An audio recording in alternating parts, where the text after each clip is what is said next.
I know it sounds hard, but forgiveness, I think, is very important. Like, not even for them, but for yourself. Because unless you kind of let go of those emotions, the anger, the hate, that kind of thing, you're not really going to be able to heal yourself. And I think I mean, obviously you have every right to feel that way, but for yourself, I feel like you need to let go of those emotions and those feelings. I lived with my dad. They were divorced when I was young. I lived with my dad up until I was 9, when he died in a worksite accident. So it was unexpected. It was kind of out of nowhere. And then we moved, me and my little brother moved in with my mom. We also had an older sister. She had a different dad though, so she would be like back and forth between the two. So for the most of it, it was just me and my little brother. I basically raised him. I know there was some resentment there between us for a long time because obviously he wanted a sister, not a mother out of me. We've gotten past it though. We're like best friends now, so that's good. Um, a lot of it, she drank a lot excessively. She is an alcoholic. It hasn't changed. The year that we moved in with her, that was I think March. Yeah, March of 2010. It was like that. We moved in with her, drinking. At that time, though, I didn't really understand it. Neither of us did because we weren't around that and we didn't know what really alcohol was or what being drunk meant. We just thought it was normal. And later that year, in about November, I think, I remember I woke up one morning, or my mom hadn't been home like all night. I don't remember how long, but she wasn't there. My sister went to school. Me and my brother had really bad fevers. We were really sick. We were self-medicating with NyQuil, which later I found out I was allergic to. And there was a knock at the door, and so I answered it, and it was a police officer. And so, long story short, my sister told her friend told his mom. His mom works for the school. CPS got called. And so the police were there. They did a thing. We ended up going to foster care. So we were in foster care for a bit. I don't remember exactly how long, but we were. And eventually we went back with our mom because that's how the system works. It's more about reuniting than anything. So after that, she became really good at avoiding CPS, um, which I guess is a talent of hers. But we would get social workers that would come to our schools and visit us randomly. And it got to a point where like we would we like were trained to lie to them because our mom would threaten us like, oh, if you call the cops or if anything like that, you'll just go to foster care where you're gonna get beat, you're gonna get raped, like this and that. Like you're so lucky, like with what you have here. And so that was hard, definitely dealing with that. She always drinking, always bringing home random guys, which was kind of scary for us because we were kids, um, stuff like that. And it was mostly like verbal, emotional abuse. There were some physical instances for sure when she had been drinking, but for the most part, it remained up here. I think most of that was because there wasn't any physical evidence. um, and it was like that for a really long time. And eventually, I was in high school. I got a full-time job so that I could support me and my brother so that we would have food and clothes and that kind of thing. Like, we a lot of times like food was a struggle because she wouldn't really buy food. The water, the power would be off every so often. Like it was rough. But I was working so that we didn't really have to deal with that as much. She was never really home. So I tried to step in like wherever I could, like make sure he did his homework, the house was clean as it could be, there was food, that kind of thing. And I was recommended by a few people to be emancipated so that I didn't have to deal with it anymore. But I didn't want to leave my brother. I couldn't because he was like everything. And eventually though, when I did turn 17, the day after I graduated, I moved out. And I still kept the relationship there with my brother. I still visited him. Every week I'd take him out so that he could get out of the house, that kind of thing. Um, and it continued like that. The only reason I was had any like semblance of a relationship with my mom was because my little brother lived with her. So she kind of still had control over me, even though I had moved out, because like, you know, if I didn't give her money or if I didn't do this, I wouldn't be allowed to see my brother, which was hard. But I dealt with it because obviously I didn't want to not see my brother. And eventually, when I turned 18, when my dad died, there was workers' comp that she got for each of us until we turned 18. So a lot of it was more we were like paychecks than anything. We never saw a cent of it, but she did get money. And when I told her I was moving out at 17, she told me no. And my initial, like my first thing was, I don't want the money. Like you can keep the money. And then after that, there was no friction. Like she was like, okay, go ahead. And then, but when I did turn 18, she soon after moved to Ohio. She took my little brother to Ohio because she didn't work. She didn't want to work, but her income had been cut in half. So she moved somewhere where the cost of living was much cheaper. And so they're still out there. I fly him out here. I fly out there at least twice a year. I'll see him. Recently, though, my brother turned 18 earlier last year, and she moved out and moved in with her boyfriend, I guess. So I don't really know exactly where she is. I think she's still in Ohio. But yeah, so my little brother's on his own for the most part. My sister lives out there. They kind of see each other, that kind of thing, though. So I'm not too worried about him. He's doing really well for himself. Actually, I'm really proud of him. But now pretty much any contact is stopped between me and my mom because I don't have to deal with like worrying about not seeing my brother if I didn't. Yeah, she took it off and everything. Thank you. Did you use the restroom or anything? No, I'm all good. You good? Yeah. Did you use one time today or? Yeah. Yeah. Okay. Thank you. But yeah, so that's kind of the story around my mom, I guess. It's hard. And I say that because from what you just said, you were robbed of your childhood. And you grew up, To put it, yeah. yeah, you grew up really fast. Especially moving out at a young age, finding a job. And then usually when people move out, it's either again, they just want to have their own independence and their income is for them. Your situation is different because your income was still for your family. And therefore, again, it could have hindered you from doing things, but you had that capacity, mental capacity, to say, guess what? I will sacrifice the things that I want to do to take care of the people or person that I love. Yeah, and I would do it again. 100%. I don't regret any of it. Have you ever spoken to your mom in regards to the way she acted and treated you? I've tried to. Anytime though that we would talk, she would call me while she was wasted, and it would be the same thing, blaming me for everything. She would even go as far as, because like again, I'm a Christian. She would go ahead as far as to like say like, oh, if you're a Christian, you should be more forgiving, like this and that. When it was a constant back and forth, she never changed. It was constant. Like she's like, why do you treat me like this? You know, this and that. I think deep down she does want like the love and stuff from her kids, but she's just not really willing to put in that effort to. And I've told her repeatedly, like, I've forgiven her. Like I've long since forgiven her. I don't hold any like resentment against her anymore. And I told her that I'd be more than happy to have a relationship with her. I would want to have a relationship with her, but she would have to sober up first because I'm not going to put myself in that position, you know, and she still hasn't. So, I mean, honestly, I'm still waiting. I'm waiting for her to kind of make that decision if she does want us in her life like that. That's good. That's good because I know a few people that I've interviewed. They're at that your same stage that you're in, and that is they forgave their abusers.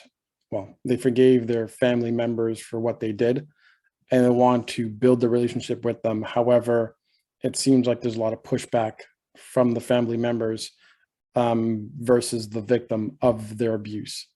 Yeah. And it's quite interesting how that happens and how that works.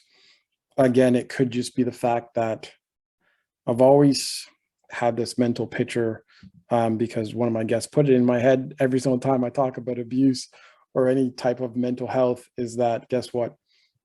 You're always in a fire.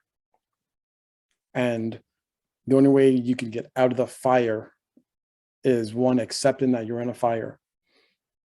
And as soon as you accept that you're in that fire, you know that you're burning. And that's when you're just like, okay, I think it's hot enough. Let me leave the fire. But there's also something like a toxic relationship where both parties are at fault. And despite you knowing that you're in a fire, you stay in the fire, but at the same time, you throw gasoline in that fire and you Yeah. feed that fire. And then after that, when everything is done and everything is burned and singed, you're like, oh, yeah, it was toxic. So it's quite interesting how that works in a lot of abusive relationships and such. Yeah. Yeah. It's tough. It's very, very tough. You mentioned your sister. Do you and your sister or half sister talk or every once in a Yeah, while? we do. It was difficult living with her, definitely. We always kind of butted heads and stuff. We were very different. She ended up having a kid.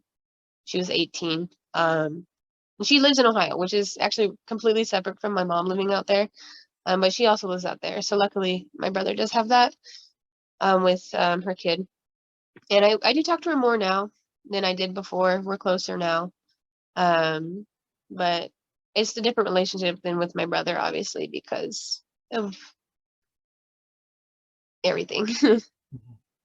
We mentioned in our previous podcast, the keyword was support. So I must ask that question. Was there support while you were in that relationship with your mom, like that growing up phase? Or was it just really you, I would say, being Christian, looking to the word, looking to the church? Was that your support? Um, yeah, there was definitely that for like emotional, that kind of thing. But the people at the church that I did end up going to, it's kind of coincidentally, ended up helping a lot. They did like make sure that me and my brother were fed like as much as they could. They got us out of the situation when they could. And they were there, they were like another family. So if I didn't have that, I'm not really sure how much I would have been able to do on my own. So I'm really grateful for them in that aspect. Yeah.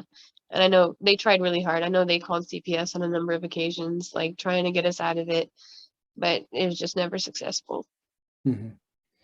Um, Mentioning also depression, and you taking antidepressant. Are you still taking it currently, or is that done and over with? Yeah, so I didn't really realize that I had depression. Mhm. We never saw doctors growing up, especially not therapists, nothing like that. Um, so it wasn't until when I moved out, it got a lot better. Like it felt really nice. And I realized that like the way I had been feeling before wasn't normal. But then after some time, it kind of got really bad again. I don't really know why. It's just, that's just how it is. If your brain's sick, it's sick. And I was able to talk to my doctor about it. I guess it was really bad. Like they gave out the little surveys and you fill it out. And like I almost got a perfect score on it. Like the lady walked in, she looked at it, she looked at me and like left. I was like, okay. And then my doctor comes in, she's like, you okay? Do you need help? Like, do you think about hurting yourself? And I was like, okay, no. I'm fine. But they did give me an antidepressants, which helps so much. Like, it was completely different. Like, I've been a lot better with coping with my emotions. I haven't just felt like crap, like constantly like I was. It's improved so much since I've been taking it since I was 19. I started taking it when I was 19. So I've been on it for a few years and it's helped tremendously, that's for sure. So saying all this, I guess no therapy at all, or is Um, that something that you'll seek later down in your life if you choose that path? I did at first with it, they had me see someone. My insurance isn't the best, and so the providers aren't typically the best. So I did that, and then they never really reached out again. Like, we were never able to make another appointment. So I never went back. I never got that again. I might at some point. I feel like I'm doing pretty well without it. I think if I were ever to the point where like I think it would be beneficial or like I need it, I would. But in light of everything right now, I think I'm fine at the moment without it.